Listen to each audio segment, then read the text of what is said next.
అంటే అనవసరమైన దానికి ఖర్చు పెట్టడం, నిర్లక్ష్యంగా ఖర్చు పెట్టడం.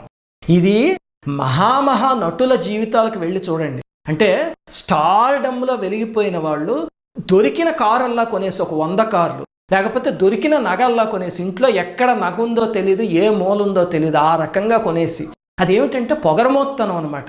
నా దగ్గర డబ్బు ఉంది, వెదజల్లేస్తాను నేను అని దెబ్బ తిని చివరికి తిండి లేక చచ్చిపోయిన వాళ్ళు ఉన్నారు. ఎందుకు అలా అయింది అంటే ఆ నిర్లక్ష్యం ఉంటే కొట్టి తీరతారంటే అమ్మవారు, తిరుగులేదు అసలు.